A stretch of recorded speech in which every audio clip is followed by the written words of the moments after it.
नमस्कार, आप सभी का हार्दिक स्वागत है आपकी अपने YouTube channel Priya's home science world में।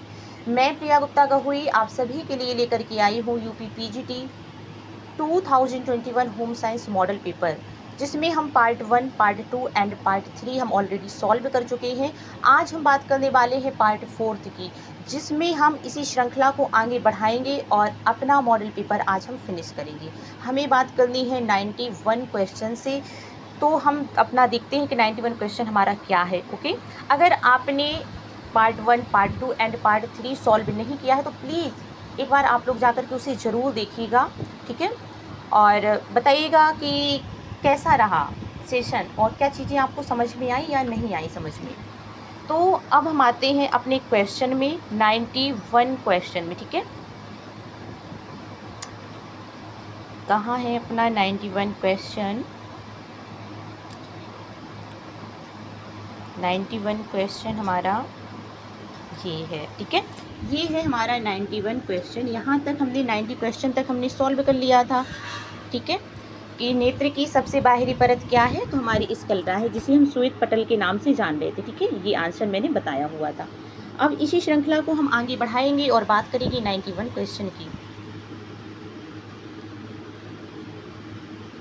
क्वेश्चन क्या कह रहा है कि इस विधि से मोहल्ले की पाइप की उप शाखाओं से पानी का कनेक्शन दिया जाता है, ठीक है। बात कर रहा है पानी के कनेक्शन की, किस प्रकार से हम पानी घरों तक पहुंचाते हैं। क्या वो ग्रिड प्रणाली है, ठीक है, क्या वो ग्रिड प्रणाली है, क्या रिंग प्रणाली है, क्या वृक्ष प्रणाली है, या फिर रेडियल प्रणाली। बताइए, पानी देने की, पानी घरों तक पहुंचाने की ये 4 विधियां हैं, ये, ठीक है, ये चारों विधियां हैं। अब किस विधि से कहाँ पर पानी हम पहुँचाते हैं, इसी की बात कर रहा है ये क्वेश्चन, ठीक है। तो अगर सबसे पहले हम थोड़ा सा बात करें पानी पहुँचाने का जो एक चरण है कि किस चरण से पानी पहुँचता है, इसके स्टेज क्या है, ठीक है, किस प्रकार से पाइपों की व्यवस्था की जाती है पानी पहुँचाने के लिए। तो अगर हम सबसे पहले बात करें तो सबसे पहला चरण हमारा क्या होगा, एक मेन पाइप होती है, ठीक है। क्या होगी बच्चों? मेन पाइप होगी, ठीक है। एक सेकेंड रुकिएगा आप लोग। मेन पाइप होगी, ठीक है, मेन पाइप होती है। उसके बाद क्या होगी, सब मेन्स होगी, सब मेन्स होती हैं, ठीक है। फिर उसके बाद क्या होती हैं, ब्रांचेस होती हैं, ठीक है। अभी मैं बताऊंगी किस प्रकार से इसको हम अरेंज करेंगे। ब्रांचेस होंगी और फिर क्या होगा, लेटरल होगा। लेटरल के माध्यम से ही पानी क्या होता है, घरों तक पहुंचता है, ठीक है। ये हमारे क्या है, पानी घरों तक पहुंचाने की ये स्टेजेस हैं। मेन पाइप होगी, फिर सब मेन होगी, फिर ब्रांचेस होगी, फिर लेटरल होगी, ठीक है। अब देखिएगा, मैं अगर थोड़ा सा आपको समझाने की कोशिश करूं तो जैसे ये क्या है, हमारा मकान है, ठीक है। ये क्या है, ये मकान है, ठीक है। एक सेकेंड, ये क्या है, ये मकान है, ओके। अब इसके बाद क्या होगा, ये हमारी हो जाएगी सब, ये हमारी क्या हो जाएगी, मेन पाइप हो जाएगी। एक सेकेंड रुकिएगा, मैं आपको बता रही हूँ, एक सेकेंड, ये नहीं, ये क्या हमारी हो जाएगी, मेन पाइप हो जाएगी, ठीक है। ये होगी हमारी मेन पाइप हो गई। उसके बाद अब सब मेंस की अगर मैं बात करूँ तो जैसे एक हमारा हो गया, ये सब मेन हो गया, ये हो गया सब मेन, ठीक है। ये क्या हो गए, ये सब मेंस हो गए, ठीक है। उसके बाद अब क्या होगा, ब्रांचेस होंगी, ठीक है। अब ये हमारी क्या होंगी, ब्रांचेस हो जाएंगी, ये ब्रांचेस हो गई, ठीक है। यहाँ भी पानी जा रहा है, यहाँ भी एरिया में पानी जा रहा है, ठीक है, और यहाँ के एरिया में भी पानी जा रहा है, सब जगह ये ब्रांचेस मैंने क्या की हुई है, निकाल दी हुई है, ठीक है। लेकिन जो पानी घरों तक पहुँचेगा ना, वो लेटरल के माध्यम से पानी क्या होता है, घरों तक पहुँचता है, ठीक है। क्या होगा, अब इन्हीं पाइप, इसी से हम क्या करेंगे, एक लेटरल पाइप निकालेंगे और क्या होगा, पानी घरों तक ये पहुँच जाएगा, ठीक है। बात आ रही है समझ में? तो अब ये क्या है, ये 4 पाइप का प्रयोग किया जाता है। कौन कौन से? मेन पाइप होगा, सब मेन्स होगी, उसके बाद ब्रांचेस होगी जो चारों ओर फैली हुई होंगी, ठीक है। और लेटरल क्या होता है? ये मुख्य पाइप होता है जो घर तक पहुंचता है। घर तक जो पानी पहुंच रहा है ना जिस पाइप के माध्यम से, उसे हम क्या कहते हैं? लेटरल के नाम से जानते हैं। अगर पूछा जाए कि किस पाइप के द्वारा पानी घर तक पहुंचता है, तो लेटरल के माध्यम से, लेटरल पाइप के माध्यम से पानी घरों तक पहुंचता है, ठीक है। आते हैं अब हम अपने क्वेश्चन में कि क्वेश्चन ने क्या पूछा कि इस विधि से मोहल्लों की पाइप की उपशाखाओं से पानी का कनेक्शन किया जाता है, तो किस माध्यम से करते? क्या ग्रिड प्रणाली से, क्या ग्रिड प्रणाली से, या रिंग प्रणाली से, या वृक्ष प्रणाली से जिसे हम ट्री सिस्टम कहते हैं, या फिर हम रेडियल प्रणाली से हम क्या करेंगे? पानी पहुंचाएंगे। तो इसका सही आंसर क्या हो जाएगा? ट्री सिस्टम इसका सही आंसर हो जाएगा। जो पुरानी बसे हुए नगर हैं, कॉलोनी वगैरह होती है ना, वहाँ पर हम ट्री सिस्टम के माध्यम से ही पानी पहुँचाते हैं, ठीक है। और जो ये ग्रिड सिस्टम होता है ना, ग्रिड सिस्टम, इसमें क्या करती है, क्या है? डेड इंड सिस्टम का सुधरा हुआ रूप होता है। और जो रिंग सिस्टम होता है, तो रिंग सिस्टम में क्या करता है? जो योजनाबद्ध रूप से जो विकसित शहर होते हैं ना, उनमें पानी क्या किया जाता है? रिंग सिस्टम के माध्यम से पहुंचाया जाता है। और जो वृक्ष प्रणाली है, तो इसमें क्या होता है? ये जो पुरानी कॉलोनी होती है, पुराने बसे नगर होते हैं, गांव होते हैं, उनमें वृक्ष प्रणाली के द्वारा पानी पहुंचाया जाता है।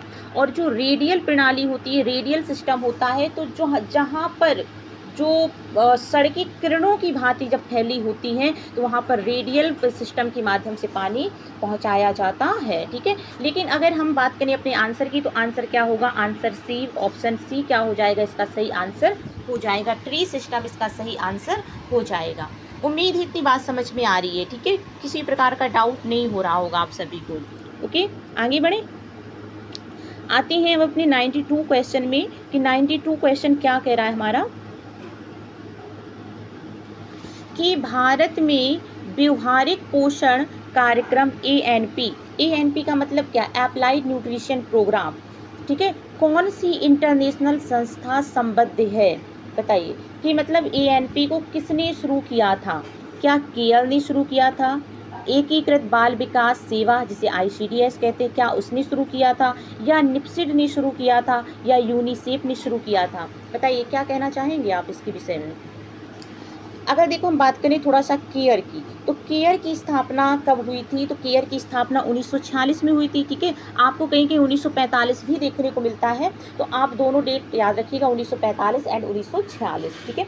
तो 1945 1946 दोनों देखने को मिलता है, लेकिन मैं आपको जो बता रही हूँ 1946 बता रही हूँ, ठीक है। ये भी हमें डेट बुक में देखने को मिलती है, तो मैं बुक के अकॉर्डिंग आपको बता रही हूँ, ठीक है। 1946 में इसकी स्थापना हुई थी।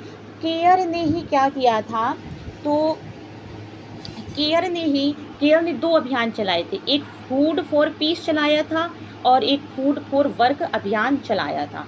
लेकिन अगर मैं बात करूं भारत में इसकी स्थापना कब हुई थी, तो भारत में 1950 में हुई थी। केयर की स्थापना कब हुई थी बच्चों? तो 1950 में भारत में केयर की स्थापना हुई थी, ठीक है।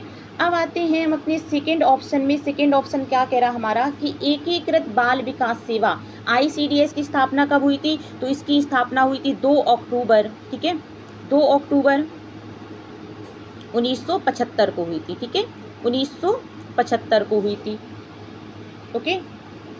और निप्सिड की कब हुई थी? तो 4 जुलाई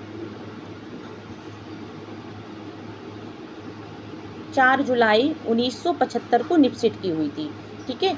और जो हमारे क्वेश्चन का आंसर है, तो क्वेश्चन का आंसर क्या है? यूनिसेफ इसका सही आंसर हो जाएगा। जिसकी स्थापना कब हुई थी? तो इसकी स्थापना 11 दिसंबर 1949 को इसकी स्थापना हुई, 11 दिसंबर 1946 को इसकी स्थापना हुई थी। 1949 में तो कहाँ पर हुई थी? भारत में हुई थी, ठीक है। 1949 में कहाँ पर हुई थी बच्चों?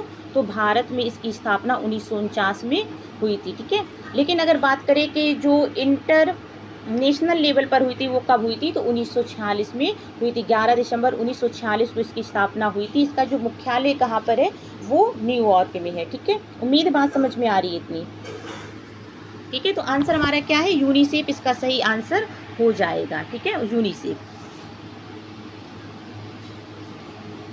आते हैं अब हम अपने अगले क्वेश्चन में। 93 क्वेश्चन क्या कह रहा है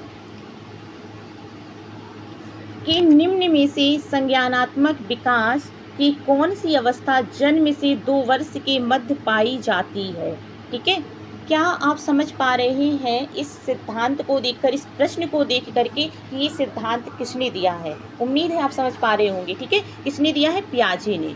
ठीक है, किसने दिया है बच्चों, पियाजे ने ये सिद्धांत दिया है। उन्होंने 4 अवस्थाएं बताई हैं जो कि आपके सामने क्वेश्चन में दी गई हैं। ये उनकी अवस्थाएं सेंसरी मोटर है, ठीक है, प्री ऑपरेशनल है, कॉन्क्रीट ऑपरेशनल है एंड फॉर्मल ऑपरेशनल है। अगर मैं थोड़ा इसकी एज की बात करना चाहूँ कि किस चरण में कितनी आयु को बताया गया है, तो ध्यान दीजिएगा।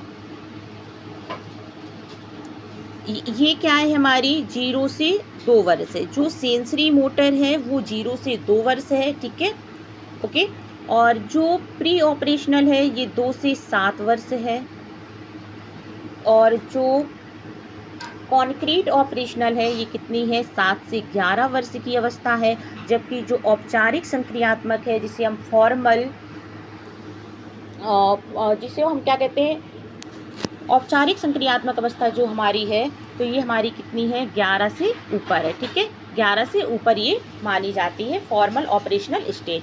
ठीक है, उम्मीद है बात समझ में आ रही होगी। तो इसने क्या कहा है कि जन्म से 2 वर्ष के मध्य पाई जाती है। तो कौन सी है, यही वाली सेंसरी मोटर। ठीक है, तो इसका सही आंसर क्या हो जाएगा, सेंसरी मोटर इसका सही आंसर हो जाएगा। ठीक है, बच्चा किसके माध्यम से सीख रहा है, अपने सेंस के माध्यम से सीख रहा है, इंद्रियों के माध्यम से सीख रहा है। अब आप मेरी बात ध्यान से सुनिएगा। कोई बच्चा है 0 से 2 वर्ष का बच्चा है, ठीक है, उसने मतलब कि उसे नहीं पता कि कोई चीज़ तीखी होती है, कड़वी होती है, उसे नहीं पता कि कोई चीज़ गर्म होती है। आपका बच्चा है, आप उसे अपने साथ खाने में बिठाइएगा, आपके खाने में क्या है, मिर्च का अचार रखिएगा।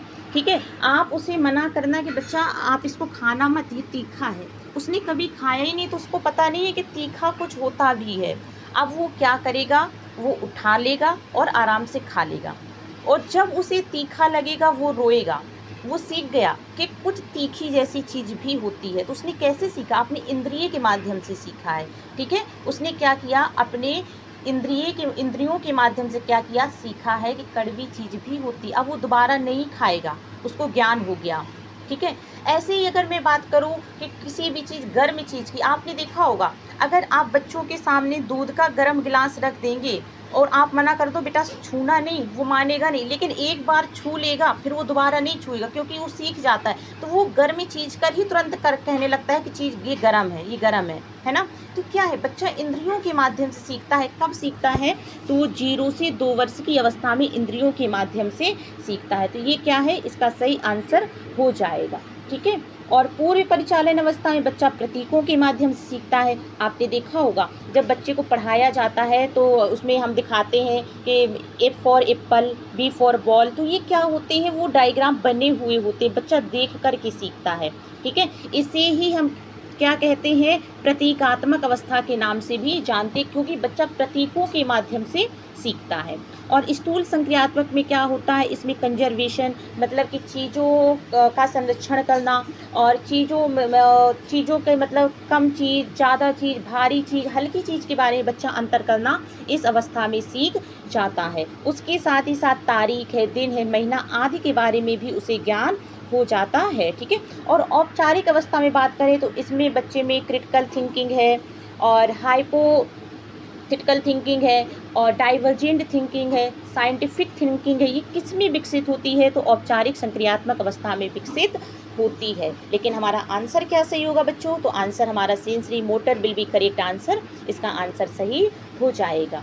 उम्मीद है चीज़ें समझ में आ रही होंगी, है ना। ऐसा तो नहीं लग रहा कि मैं ज़्यादा टाइम ले रही हूँ, ज़्यादा आपको समझा रही हूँ। ठीक है,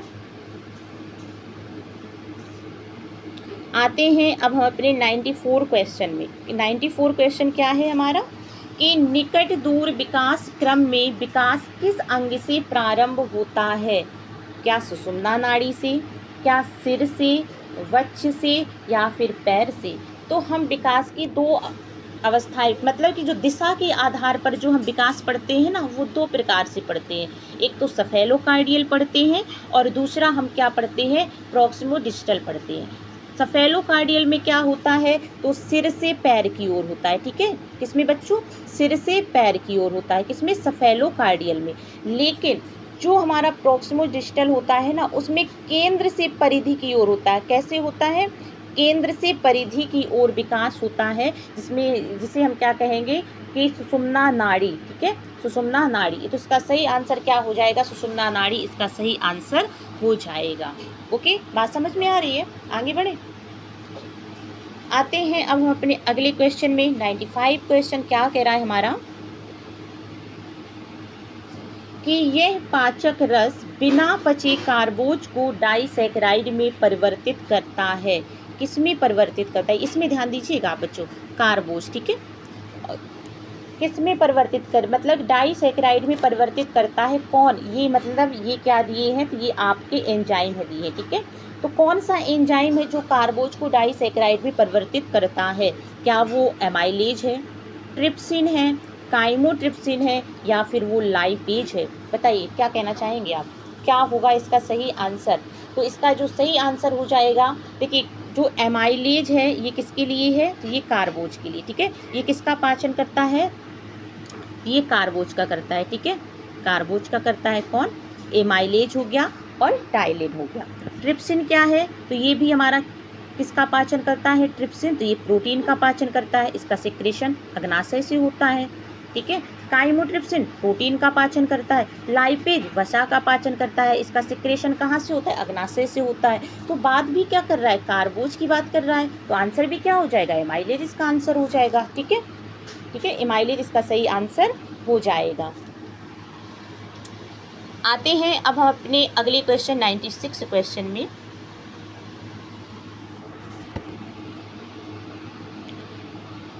क्वेश्चन कह रहा है कि लाल रक्त कोशिका का व्यास लगभग होता है, कितना होता है, क्या 2 सेंटीमीटर होता है, 7 माइक्रोमीटर होता है, 15 माइक्रोमीटर होता है, या 1 सेंटीमीटर होता है। इसका सही आंसर क्या हो जाएगा, बताइए। तो इसका सही आंसर क्या हो जाएगा, इसका सही आंसर हो जाएगा 7 माइक्रोमीटर, इसका सही आंसर हो जाएगा। एक सेकेंड, 7 माइक्रोमीटर इसका सही आंसर हो जाएगा। ओके, आगे बढ़े।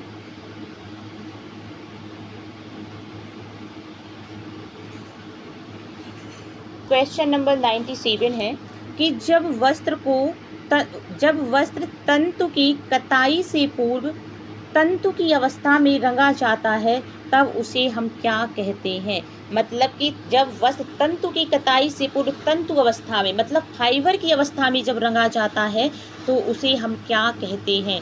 क्या टॉप रंगाई कहेंगे, स्टॉक कहेंगे, सूत रंगाई कहेंगे, या पीस रंगाई कहेंगे। पहले आते हैं हम अपने थोड़ा सा कंटेंट पर बात करेंगे हम एक्सप्लेनेशन की, कि रंगाई की जो अवस्थाएं होती हैं, ठीक है। रंगाई की जो अवस्थाओं की अगर मैं बात करूं, तो 3 अवस्था होती है, ठीक है। रंगाई की कितनी अवस्था होंगी बच्चों, 3 अवस्था होंगी। एक हमारी कौन सी होगी, एक हमारी होगी स्टॉक होगी, ठीक है, स्टॉक होती है, जिसे हम क्या कहते हैं, रॉ डाई के नाम से भी जानते हैं। दूसरा हमारा क्या होगा, लच्छी रंगाई, जिसे हम स्कैन डाई कहते हैं, आप सुनते चलिएगा मैं बता रही हूँ। और तीसरा क्या होगा, पीस डाई होगा, ठीक है। पीस डाई जिसमें हम कपड़ा रंगते हैं, इसमें आएगा पीस डाई में क्या क्या आता है, जिगजैग रंगाई आएगा, क्रॉस डाई आएगा, यूनियन डाई आएगा, रील्ड डाई आएगा, उसके साथ ही साथ हमारा क्या आएगा, टाई एंड डाई आता है, ठीक है। और स्टॉक रंगाई में हमारे कौन कौन से आएंगे, टॉप, डॉप और स्टॉक आएगा। टॉप में हम क्या करते हैं, वस्त्रित वस्त्रों को रंगते हैं, और डॉप में हम क्या करेंगे, तो जितने भी हमारे कृत्रिम रेशे होंगे उनको हम रंगेंगे, और स्टॉक में क्या करते हैं, प्राकृतिक रेशों को हम रंगते हैं। लेकिन अगर बात करें कि लच्छी रंगाई, जिसे हम स्कैन रंगाई कहते हैं, तो इसमें क्या होगा, हम सूती और हम क्या करेंगे, लिनन को हम रंगते हैं, ठीक है। आते हैं हम अपने क्वेश्चन में, कि जब वस्त्र तंतु की कताई से पूर्व तंतु अवस्था में रंगा जाता है, तो उसे हम क्या कहते हैं, बताइए, उसे हम क्या कहेंगे। उसे हम कहेंगे स्टॉक रंगाई हम उसे कहेंगे, रॉ डाई या स्टॉक डाई के नाम से हम उसे जानते हैं। ये सबसे ज़्यादा महंगी होती है और सबसे ज़्यादा ये क्या होती है, कठिन होती है। रेसे को रंगना क्या होता है, सबसे ज़्यादा कठिन होता है। लेकिन बात करें पीच डाई की, तो पीच डाई सबसे आसान होती है। क्यों, आपने देखा होगा जब पैंट का, जीन्स के पैंट का रंग निकल जाता है तो हम क्या करते हैं, हम डाई के लिए हम दे देते हैं। वो आसानी से 300-400 रुपए में क्या करता है, डाई कर देता है और हमें 2 से 4 घंटे में वो हमें वापस भी कर देता है, ठीक है। लेकिन अगर बात करें वहीं पर हम रेसे की रंगाई की, तो ये महंगी भी है और ये रंगना आसान भी नहीं होता है, ठीक है। उम्मीद है बात समझ में आ रही होगी, किसी भी प्रकार का डाउट नहीं हो रहा होगा आप सभी को। आते हैं हम अपने अगले क्वेश्चन में। क्वेश्चन नंबर 98 है। क्या कह रहा है हमारा क्वेश्चन कि उद्देश्यों का विकास करना किसका चरण है, क्या नियंत्रण का है, क्या नियोजन का है, क्या नीति निर्माण का है, या फिर मूल्यांकन का चरण है। बताइए इसका सही आंसर क्या हो जाएगा, ठीक है। इसका सही आंसर क्या हो जाएगा, तो नियोजन इसका सही आंसर हो जाएगा। इसी में हम क्या करते हैं, कौन सा कार्य कब, कहाँ, कैसे, किस माध्यम से, किसके द्वारा, इसमें हम सारी चीज़ों का क्या करते हैं, निर्धारण करते हैं नियोजन में। तो इसका सही आंसर क्या हो जाएगा बच्चों, नियोजन इसका सही आंसर हो जाएगा। मूल्यांकन में हम क्या करते हैं, तो कार्य की सफलता और असफलता का पता लगाते हैं। कब करते हैं, जब कार्य समाप्त हो जाता है तो हम कार्य का मूल्यांकन करते हैं कि हमें कितनी सफलता मिली और कितनी असफलता मिली। अगर असफलता हमें मिली है तो इसका कारण क्या है, ताकि हम इसको सुधार सकें, अब दोबारा गलती ना हो, ठीक है। आंसर हमारा क्या हो जाएगा, नियोजन इसका सही आंसर हो जाएगा, ठीक है। अब आते हैं हम अपने अगले क्वेश्चन में। क्वेश्चन नंबर 99 है कि एक हीमोग्लोबिन के अणु में ऑक्सीजन बंधक स्थान होते हैं, कितने होते हैं, क्या 6 होंगे, क्या 7 होंगे, क्या 2 होंगे, या फिर 4 होंगे। तो कितने होते हैं, तो आंसर इसका क्या हो जाएगा, आंसर इसका D, option D will be correct answer. 4 परमाणु होते हैं, ठीक है। ये क्या है, ये एक हीमोग्लोबिन का अणु है, ठीक है। एक ये यहाँ से ऑक्सीजन, एक ये ऑक्सीजन, ये, ठीक है, ये 4 परमाणु होते हैं। उम्मीद है बात समझ में आ रही है, ठीक है। आते हैं अब हम अपने अगले क्वेश्चन में। क्वेश्चन नंबर 100 है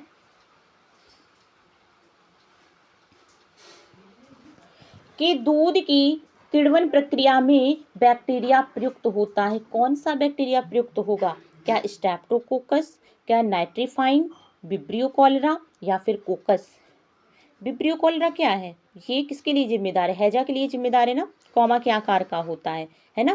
तो इसका सही आंसर क्या हो जाएगा, स्ट्रेप्टोकोकस, आयोग की आंसर की के अकॉर्डिंग, ठीक है। स्ट्रेप्टोकोकस इसका सही आंसर हो जाएगा। जबकि ऑप्शन में क्या होना चाहिए, लैक्टोबैसिलस, ठीक है। लैक्टोबैसिलस इस ऑप्शन में आंसर होना चाहिए, जो कि है नहीं है, ठीक है। और ये आंसर क्या है, आयोग ने माना हुआ है, जो मैं आपको बता रही हूँ, ठीक है। ऑप्शन ही सही आंसर हो जाएगा।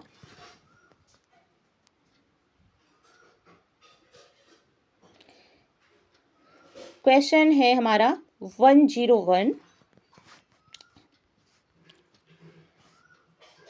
क्या कह रहा है कि कौन सा सॉफ्ट आहार नहीं है। अब आपको ये देखना है कि कौन सा सॉफ्ट आहार है। हम पढ़ते हैं ना, soft diet, liquid diet, semi liquid diet पढ़ते हैं ना, बस वही चीज़ पूछी गई है। क्या है, कौन सा सॉफ्ट आहार नहीं है, क्या सूप है, खीर है, पुडिंग है, खिचड़ी है। आप बताइए क्या इसका सही आंसर हो जाएगा। सूप आपने देखा होगा लिक्विड होता है ना, क्या होता है, लिक्विड। खीर क्या है, सॉफ्ट डाइट में आएगा। पुडिंग सॉफ्ट डाइट में आएगा। खिचड़ी किस में आएगी, सॉफ्ट डाइट में आएगी। लेकिन सूप क्या होता है, ये लिक्विड होता है। आप कप में लेकर के पीते हैं, सभी लोग पीते होंगे, है ना। तो सूप क्या हो जाएगा, लिक्विड। क्या आपने खीर, पुडिंग, खिचड़ी कभी आपने कप में लेकर या गिलास में लेकर के खाई है, नहीं खाई, ठीक है। लेकिन सूप क्या होता है, ये हमारा लिक्विड होता है, ठीक है। आ रही है बात समझ में, सूप इसका सही आंसर हो जाएगा। आते हैं अब हम अपने अगले क्वेश्चन में। क्वेश्चन नंबर 102 है हमारा। क्या कह रहा है कि भारत की प्रथम स्वास्थ्य समिति की स्थापना वर्ष 1946 में की गई थी। कब की गई थी बच्चों? 1946 में की गई थी। और इसका नाम किस नाम से जाना जाता है? बताइए, क्या जन स्वास्थ्य सेवा कहेंगे, केंद्रीय समाज कल्याण बोर्ड कहेंगे, CSWB, जिसकी स्थापना 1953 हुई थी? बताइए, क्या ये सही हो जाएगा, या भोरे समिति हो जाएगा, या स्वास्थ्य समिति हो जाएगा? इसका सही आंसर क्या हो जाएगा बच्चों, बताइए आप। इसका सही आंसर क्या होगा? भोरे समिति इसका सही आंसर हो जाएगा। ठीक है, जिसके अध्यक्ष कौन है? सर जोसेफ भोरे हैं। ध्यान रखिएगा, सर जोसेफ भोरे क्या है? इसके अध्यक्ष हैं। ठीक है, अब आते हैं हम अपने अगले क्वेश्चन में। क्वेश्चन नंबर हमारा 103 है। कह रहा है कि निम्न में से कौन एक बहुकोशिकीय जीवचारी है? क्या वायरस है, अमीबा है, जीवाणु है, या प्रोटोजोआ है? आप ध्यान दीजिएगा। देखिए, वायरस क्या होते हैं? तो ये आकोशिकीय होते हैं। ठीक है, आकोशिकीय है ये, इनमें किसी भी प्रकार की कोशिका नहीं पाई जाती है। ठीक है, और उसके बाद अमीबा है जो हमारा, ये हमारे यूनिसेलुलर है, एक कोश की है। ठीक है, एक कोश की है, एक कोश की है। जीवाणु भी क्या है? एक कोश की है। प्रोटोजोआ भी क्या है? एक कोश की है। तो इसमें क्या बहुकोश की पूछा गया है, जो कि आंसर में है ही नहीं। तो आयोग ने इसका आंसर कोई नहीं माना है। ठीक है, इसका आंसर कुछ नहीं माना है, जो कि मैं आपको बता रही हूँ। ठीक है, वायरस आकोश की है, अमीबा एक कोश की है, जीवाणु एक कोश की है, प्रोटोजोआ भी एक कोश की है। आयोग ने इसका कोई भी आंसर नहीं माना। ठीक है, क्वेश्चन नंबर 104 है कि प्रसव के समय गर्भाशय की पेशियों में संकुचन पैदा करने वाला हार्मोन कौन सा है? क्या वैसोप्रेसिन है, ल्यूटिनाइजिंग हार्मोन है जिसे हम LH हार्मोन्स कहते हैं, क्या गोनेडोट्रोपिन हार्मोन है, GH हार्मोन्स जिसे हम कहते हैं, क्या ऑक्सीटोसिन हार्मोन है? बताइए बच्चों, इसका सही आंसर क्या हो जाएगा? वैसोप्रेसिन। वैसोप्रेसिन जिसे हम एंटी डायूरेटिक हार्मोन्स कहते हैं, EDH हार्मोन्स के नाम से भी हम इसे जानते हैं। ठीक है, ये शरीर में जल संतुलन का कार्य करता है। कौन? EDH hormones. ठीक है, ल्यूटिनाइजिंग हार्मोन्स क्या करता है? तो ये अंडोत्सर्ग में सहायक है। ठीक है, और जो गोनेडोट्रोपिन हार्मोन्स होता है, GH हार्मोन्स, ठीक है, इसके द्वारा क्या होता है? LH का सिक्रेशन, और FSH फॉलिकल स्टिमुलेटिंग हार्मोन, इसी हार्मोन्स के द्वारा क्या होते हैं?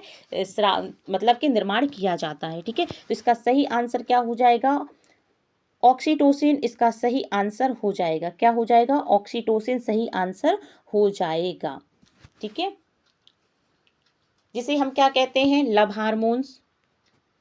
ठीक है, बर्थ हार्मोन्स, और पिटोसिन के नाम से भी हम जानते हैं। इसका निर्माण कहाँ पर होता है? तो इसका जो निर्माण होता है, हाइपोथैलेमस इसका संश्लेषण करता है, लेकिन सिक्रेशन कहाँ से होता है?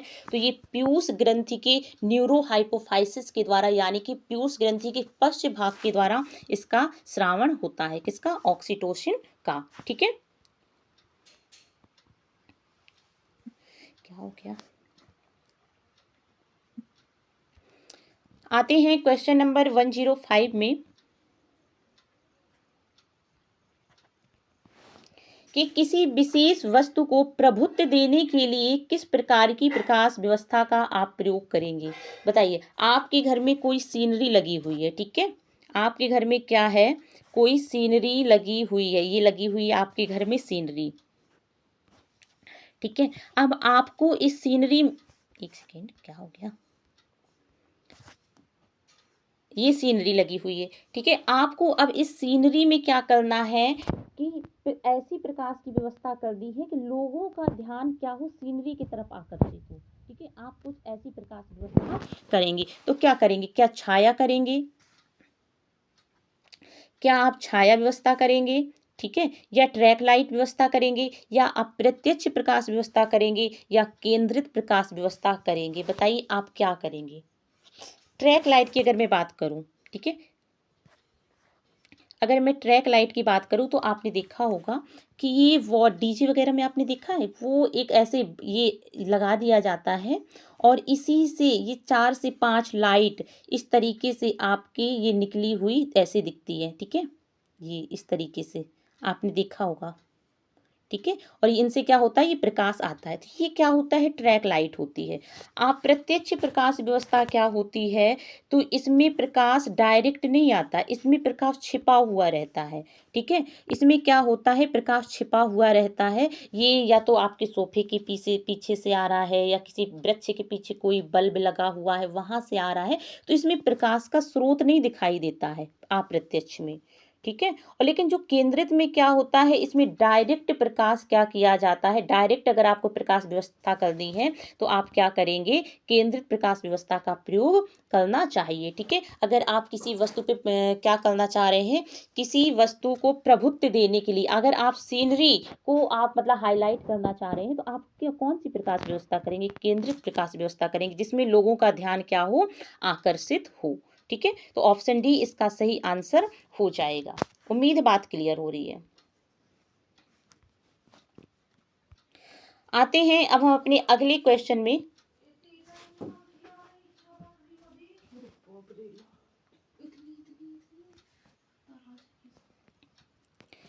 क्वेश्चन नंबर हमारा 106 है कि संश्लिष्ट रंजक की खोज किसने की थी, क्या विलियम हेनरी पार्किन ने की थी, भोरे ने की थी, अभी नाम सुना भोरे का, भोरे समिति, ठीक है। ये किसके अध्यक्ष थे, भोरे जो सर जोसेफ भोरे थे, तो ये भोरे समिति के अध्यक्ष थे, ठीक है।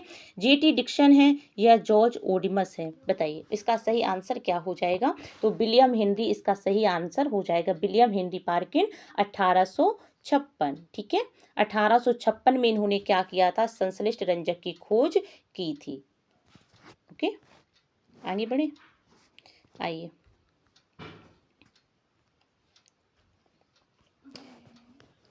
क्वेश्चन क्या कह रहा हमारा कि प्रौढ़ावस्था में प्रंकुचन दाब क्या होता है, प्रंकुचन दाब, ठीक है। प्रंकुचन दाब कितना हो जाता है, क्या 50 से 60 हो जाएगा, 70 से 80 हो जाएगा, या फिर 80 से 90 हो जाएगा, या फिर 110 से 125 हो जाएगा। बताइए क्या इसका सही आंसर हो जाएगा, बताइए इसका सही आंसर क्या हो जाएगा।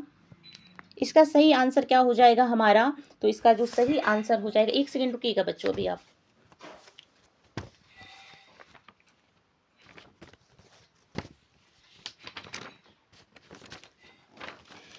ठीक है। बस इसका सही आंसर क्या हो जाएगा, तो इसका सही आंसर हमारा हो जाएगा ऑप्शन डी, इसका सही आंसर हो जाएगा, ठीक है। आते हैं अब हम अपने अगले क्वेश्चन में।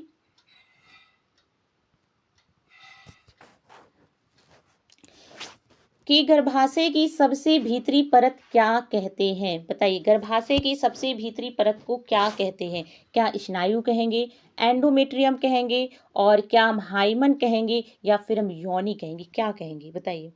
गर्भाशय में 3 प्रकार की परत पाई जाती है, आप सभी जान रहे होंगे कि एक हमारा क्या होगा, पेरीमेट्रियम, ठीक है। बाहरी जो परत होगी वो क्या होगी, पेरीमेट्रियम होगी, पेरीमेट्रियम, ठीक है। और दूसरी हमारी क्या हो जाएगी, मायोमेट्रियम हो जाएगी, ठीक है। मायोमेट्रियम, मध्य की परत जो होती है वो मायोमेट्रियम होती है, ठीक है, वो जो सबसे मजबूत होती है।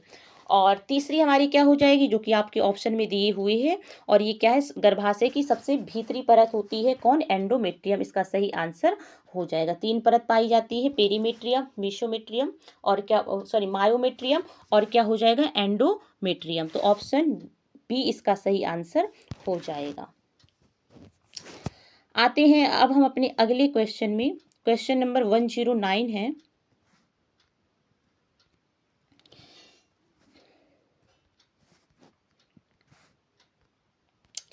क्या है क्वेश्चन कि वनस्पति कोशिका और जंतु कोशिका में समान रूप से क्या पाया जाता है, कि मतलब वनस्पति जो कोशिका है और जो एनिमल सेल है, ऐसा इसमें क्या है जो दोनों में एक पाया जाता है, वनस्पति में भी और मानव की या एनिमल सेल में भी पाया जाता है। क्या क्लोरोफिल है, ग्लाइकोजन है, स्टार्च है, या केंद्रक या प्रोटोप्लाज्म है, बताइए इसका सही आंसर क्या हो जाएगा।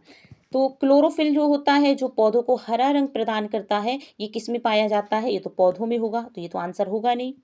ग्लाइकोजन क्या होता है, तो ये एनिमल में पाया जाता है। ये क्या संचित ईंधन होता है, ठीक है, ये क्या होता है, संचित ईंधन होता है, जो कि टोटल हमारे शरीर में 550 ग्राम का संचय होता है। लीवर में कितना होगा, तो लीवर में कितना होगा, 200 ग्राम होगा, ठीक है।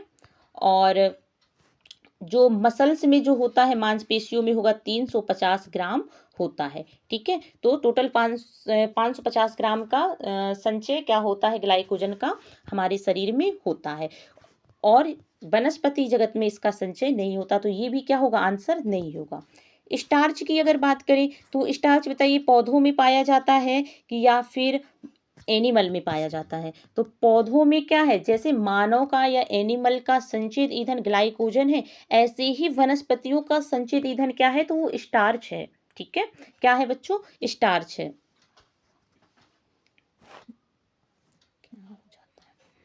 क्या है वो, स्टार्च है, ठीक है। तो ये भी आंसर नहीं होगा, तो आंसर क्या हो जाएगा, ऑप्शन डी इसका सही आंसर हो जाएगा, ठीक है।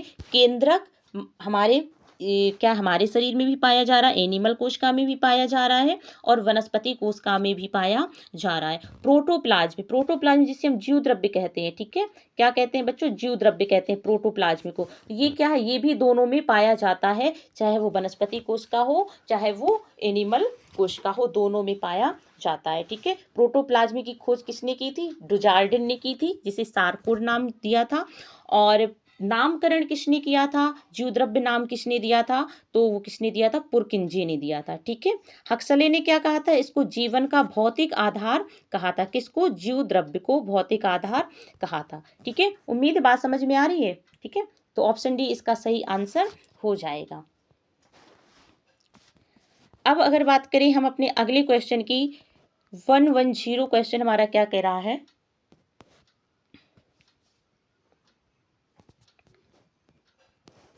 कि बेसिक डाई किसमें घुलनशील है, बेसिक मतलब क्षारीय डाई, ठीक है, ये किसमें घुलनशील है, क्या अम्ल में, क्या अल्कोहल में, पानी में, या नन ऑफ दिस, किसी में भी घुलनशील नहीं है। हम डाई पढ़ते हैं ना घुलनशीलता के आधार पर, एक जल में घुलनशील डाई पढ़ते हैं, और दूसरा हम किस में पढ़ते हैं, जल में अघुलनशील डाई हम पढ़ते हैं। जो जल में घुलनशील डाई होती है वो 4 हैं, कौन कौन सी है, एसिड डाई है, बेसिक डाई है, और रिएक्टिव डाई है, और क्या है हमारा सॉल्ट डाई है, जिसे लवण डाई के नाम से हम जानते हैं। ये क्या है, ये जल में घुलनशील है।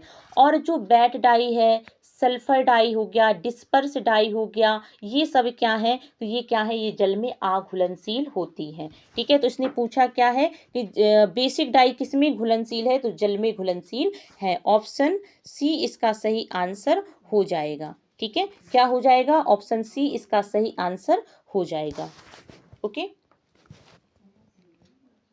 आते हैं अब हम अपने अगले क्वेश्चन में कि निलय के द्वारा प्रत्येक मिनट में निष्पादित की गई रक्त की मात्रा को कहते हैं। मतलब जो निलय है हमारा, ठीक है, निलय, निलय के द्वारा प्रत्येक मिनट में निष्पादित की गई रक्त की मात्रा को क्या कहेंगे, तो क्या हृदय गति कहेंगे, इलेक्ट्रोकार्डियोग्राम कहेंगे, क्या रिदम कहेंगे, या कार्डियक आउटपुट कहेंगे। इसका सही आंसर क्या हो जाएगा, कार्डियक आउटपुट इसका सही आंसर हो जाएगा, ठीक है। प्रत्येक मिनट में निलय के द्वारा पंप की गई रक्त की मात्रा को ही हम क्या कहते हैं, कार्डियक आउटपुट कहते हैं, ओके, ठीक है। अगला क्वेश्चन क्या है हमारा कि विस्तार शिक्षण मतलब प्रसार शिक्षण पद्धति में विशेष महत्व किसका है, क्या नमनीयता का, विभिन्नता का, निर्भरता का, या फिर नन ऑफ दिस, किसका विशेष महत्व है, बताइए आप सब लोग। नमनीयता का महत्व है, विभिन्नता का, या निर्भरता का महत्व है, तो आंसर सही क्या हो जाएगा, नमनीयता। नमनीयता का मतलब होता है फ्लैक्सिबिलिटी, ठीक है, या लचीलापन, ठीक है। तो विस्तार शिक्षा में शिक्षण पद्धति में विशेष महत्व किसका है, नमनीयता का महत्व है, ठीक है।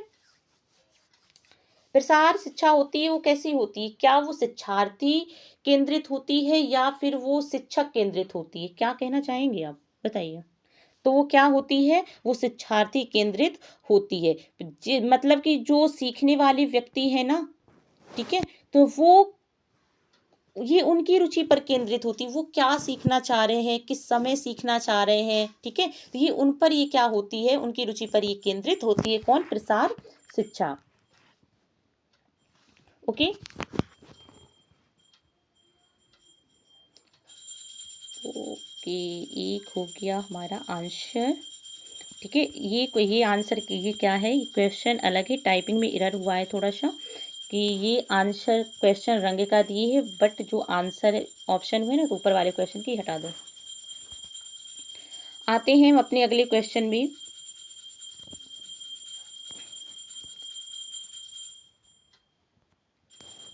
कि रंग की गर्माहट या ठंडक को जाना जाता है, किसके माध्यम से जाना जाता है? क्या वो ह्यू है, रंग का मूल्य है, रंग की तीव्रता है जिसे हम क्रोमा कहते हैं, या इनमें से कोई नहीं है? बताइए कि गर्म रंग, ठंडा रंग किसके माध्यम से हम जानते हैं? इसका सही आंसर क्या हो जाएगा? पहले अगर आप मुझे ये बताइए कि गर्म रंग क्या होते हैं और ठंडे रंग क्या होते हैं, बताइए।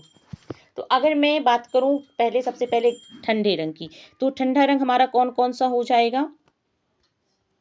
तो हमारा ठंडे रंग कौन कौन से हैं? हमारा हरा है, ठीक है, बैगनी है, और क्या है? नीला है, ठीक है, और ठीक है, और क्या है? गुलाबी है। ये हमारे क्या है? ठंडे रंग है, ठीक है। ये हमारे क्या है? ठंडे रंग हैं। अगर मैं यहीं पर बात करूं गर्म रंग की, कि गर्म रंग हमारे कौन कौन से हो जाएंगे, तो गर्म रंग में हमारे लाल आ जाएगा, ठीक है, लाल रंग हो गया, पीला रंग हो गया, नारंगी रंग हो गया, ये सब क्या होते हैं? सुनहरा पीला हो गया, ये सब क्या है हमारे? तो ये गर्म रंग कहलाते हैं। तो हम रंग की गर्माहट या ठंडक को किसके माध्यम से हम जानते हैं? तो उसे हम जानते हैं ह्यू के माध्यम से, ठीक है। ह्यू के माध्यम से क्या करते हैं? गर्म या ठंडापन को पहचाना जाता है। रंग का मूल्य ये क्या करता है? ये गहरेपन और हल्केपन को बताता है कि कौन सा रंग गहरा है, कौन सा रंग हल्का है। और रंग की तीव्रता जो होती है, तो ये चमक और मंदता, जो क्रोमा होता है ना, वो चमक और मंदता को बताता है, कौन सा रंग डल है, कौन सा रंग अधिक ब्राइट है, इस चीज़ को ये बताता है, ठीक है। तो इसका आंसर क्या हो जाएगा? ऑप्शन ए इसका सही आंसर हो जाएगा। अब आते हैं हम अपने अगले क्वेश्चन में।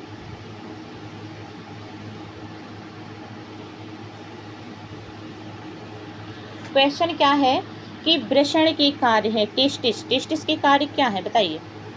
क्या शुक्राणुओं का निर्माण करना है, टेस्टोस्टेरोन का स्रावण करना है, हार्मोन्स जो कि मेल सेक्स हार्मोन्स हैं, या उपयुक्त दोनों हैं, या नन ऑफ दीज है? बताइए क्या कहना चाहेंगे आप? इसका सही आंसर क्या हो जाएगा? तो इसका सही आंसर क्या हो जाएगा? ऑप्शन सी इसका सही आंसर हो जाएगा, ठीक है। वृषण में क्या होता है? तीन प्रकार की कोशिकाएं पाई जाती है। कौन कौन सी कोशिका होती है? तो एक जर्म सेल होगी, शर्टोली सेल होगी, और क्या होगी? लीडिंग सेल होगी। जर्म सेल क्या करती है? शुक्राणुओं का निर्माण करती है, ध्यान से सुनिएगा, ठीक है। और सर्टोली सेल क्या करती है? तो ये पोषण प्रदान करती है शुक्राणुओं को। और जो लीडिंग कोशिका होती है वो क्या करती है? तो वो टेस्टोस्टेरोन हार्मोन्स का स्रावण करती है। कौन? लीडिंग कोशिका। तो ऑप्शन सी इसका सही आंसर हो जाएगा, ठीक है। ऑप्शन सी इसका सही आंसर हो जाएगा।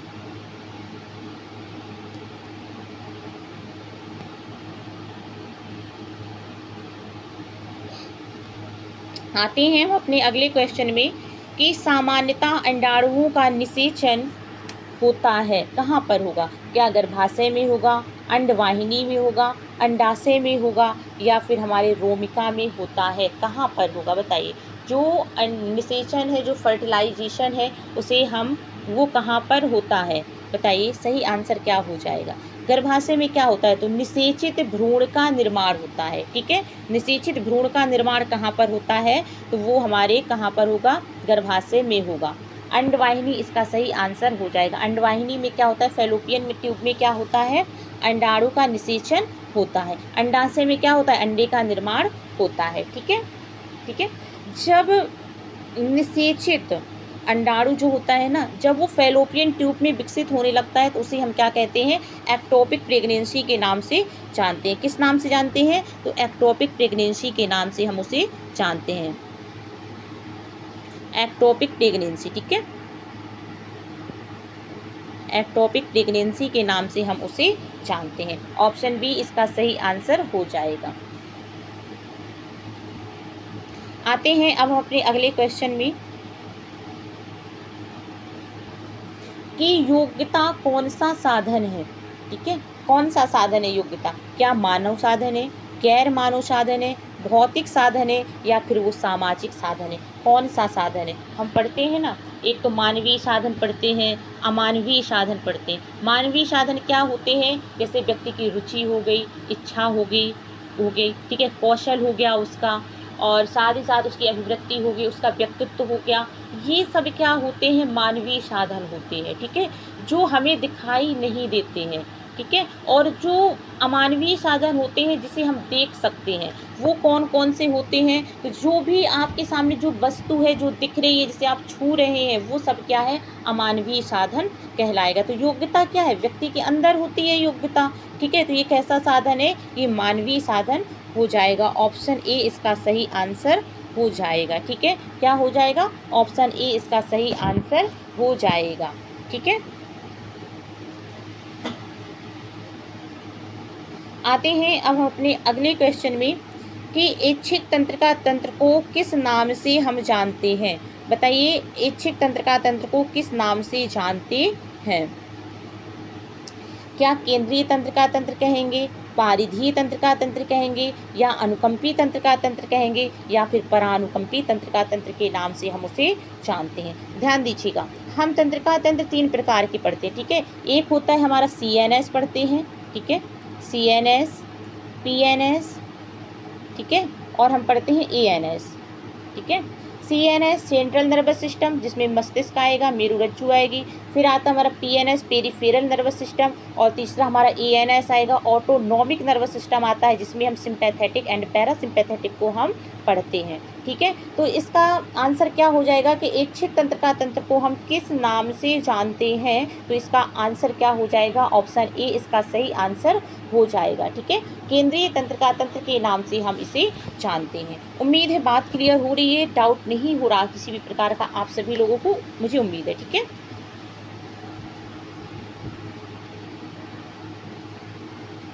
क्वेश्चन अगला है हमारा, क्या कह रहा कि ऊतकों का समूह जो शरीर की आवरण एवं शारीरिक गुहाओं के स्तर पर पाया जाता है उसे कहते हैं। क्या उपकला ऊतक कहेंगे, जिसे एपिथेलियल टिश्यूज कहते हैं, क्या हम उपास्थि ऊतक कहेंगे, कार्टिलेज टिश्यूज है, क्या वसा ऊतक है, क्या फाइबर टिश्यूज है। बताइए इसका सही आंसर क्या हो जाएगा, ठीक है। बताइए, उपास्थि ऊतक क्या है, तो ये एक प्रकार का संयोजी ऊतक है, और ये वसा ऊतक क्या है, एडिपोज टिश्यू, ये भी एक प्रकार का सरल संयोजी ऊतक है, ठीक है। हम जो संयोजी ऊतक है वो 3 प्रकार के पढ़ते हैं, एक तरल संयोजी ऊतक होता है, और दूसरा हमारा क्या होगा, कंकालीय संयोजी ऊतक होगा, और तीसरा होगा सरल संयोजी ऊतक होगा।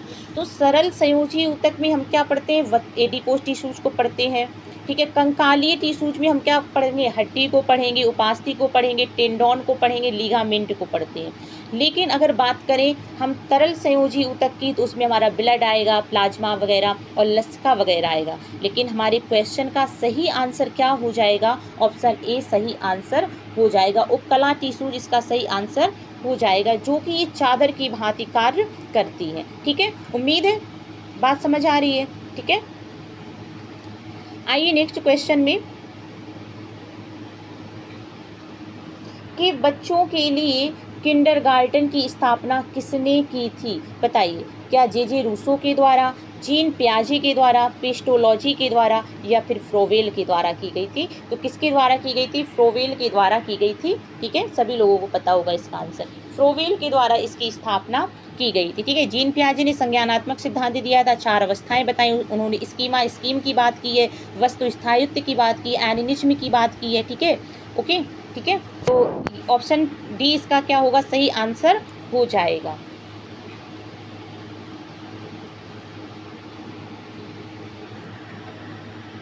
ठीक है, नेक्स्ट क्वेश्चन क्या है हमारा,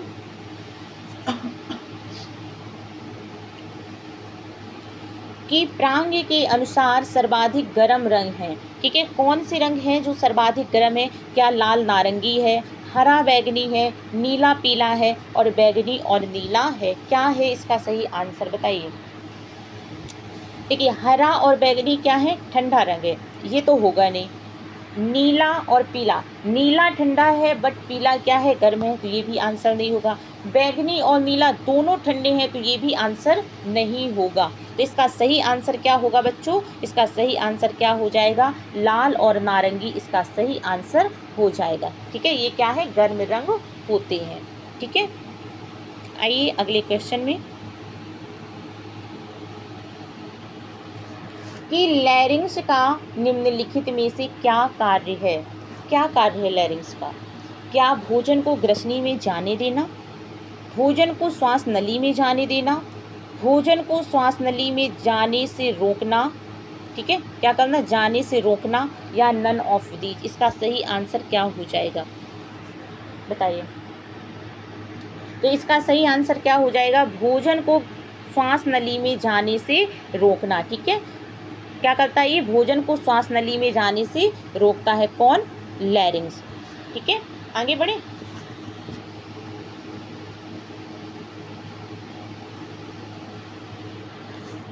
क्वेश्चन नंबर अगला है हमारा कि माँ के दूध में प्रोटीन का कौन सा रूप पाया जाता है। क्या लैक्टोएल्ब्यूमिन, लैक्टोग्लाबुलिन, केसीन, या नन ऑफ दीज। बताइए कौन सा सही हो जाएगा। तो इसका जो आंसर होगा ना, इसका आंसर नन ऑफ दीज। आयोग ने इसका आंसर कोई नहीं माना है, नन ऑफ दीज। ठीक है, उसने नन ऑफ दीज इसको माना है। ठीक है, माँ के दूध में कौन सा प्रोटीन पाया जाता है, तो लैक्टोफार्मिन, ठीक है, सॉरी लैक्टोफेरिन, लैक्टोफेरिन। ठीक है, लैक्टोफेरिन क्या होता है, माँ के दूध में प्रोटीन पाया जाता है। ठीक है, उसने क्या है, ऑप्शन डी इसका सही आंसर माना हुआ है, ऑप्शन डी। आइए अपने अगले क्वेश्चन में कि कौन सी विधि गंदे पानी के निस्तारण से संबंधित नहीं है। मतलब गंदे पानी की ऐसी कौन सी विधि है जो गंदे पानी की निस्तारण की नहीं है। क्या तनुकरण है, गड्ढे में भरना है, रासायनिक उपचार है, जीव वैज्ञानिक उपचार है। बताइए, तो इसका तनुकरण भी इसका सही आंसर हो जाएगा। रासायनिक उपचार भी, पोटेशियम परमैंगनेट, ब्लीच वगैरह का आप प्रयोग कर रहे हैं वो भी ठीक है, क्या करेगा, पानी को भी संक्रमित करेगा। जीव वैज्ञानिक प्रक्रिया है ये भी ठीक है, लेकिन गड्ढे में भरना ये पानी निस्तारण की कोई प्रक्रिया नहीं है। आप क्या है, गड्ढे में अगर पानी को भरेंगे ना, तो वहाँ पर कई सारे ऐसे बैक्टीरिया वायरस पनपेंगे, मच्छर पनपेंगे वहाँ पे, जो कि क्या है, डेंगू, मलेरिया, टाइफाइड आदि का कारण बनेंगे। तो इसका ऑप्शन बी इसका क्या है, सही आंसर हो जाएगा। गड्ढे में भरना पानी निस्तारण की कोई विधि नहीं, अच्छी विधि नहीं है। ठीक है, आइए अपने लास्ट क्वेश्चन में। और आज हमारा मॉडल पेपर यूपीपीजीटी 2021 का होम साइंस मॉडल पेपर आज होता है फिनिश। ठीक है, हमने 4 पार्ट में इसकी श्रृंखला को हमने कंप्लीट किया है। जानते हैं हम अपने लास्ट क्वेश्चन के बारे में। क्वेश्चन क्या है हमारा कि वस्त्रों पर नमूने छापने की सबसे प्राचीन हस्त विधि कौन है। क्या रोलर प्रिंटिंग है, स्क्रीन प्रिंटिंग है, ब्लॉक प्रिंटिंग है, या फिर स्टेंसिल प्रिंटिंग हो जाएगा। बताइए इसका सही आंसर क्या हो जाएगा। तो इसका जो सही आंसर वास्तविकता में होगा, बुक में जो दिए है वो ब्लॉक प्रिंटिंग है। ठीक है, ब्लॉक प्रिंटिंग इसका सही आंसर है, लेकिन आयोग ने क्या माना है, रोलर प्रिंटिंग माना है, जो कि क्या है, ये सही नहीं है। क्यों, क्योंकि सबसे पहले क्या,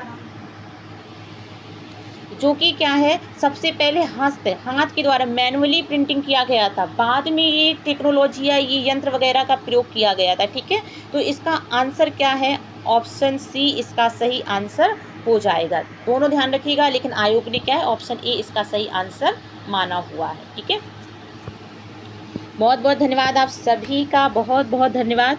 बताइएगा कि सेशन कैसा लगा, क्या चीज़ें वाकई में समझ में आई, क्या सेशन अच्छा था, इम्पोर्टेंट था। ठीक है, आप लोग एक बार मुझे ज़रूर बताइएगा कमेंट बॉक्स के माध्यम से, एक अपना प्यारा सा कमेंट ज़रूर मुझे दीजिएगा कि सेशन कैसा लगा। अगर सेशन अच्छा लगे तो सेशन को लाइक कीजिएगा, चैनल पर नए हैं तो चैनल को सब्सक्राइब कीजिएगा। बहुत बहुत धन्यवाद बच्चों, बहुत बहुत धन्यवाद। Thank you so much. Okay, thank you so much.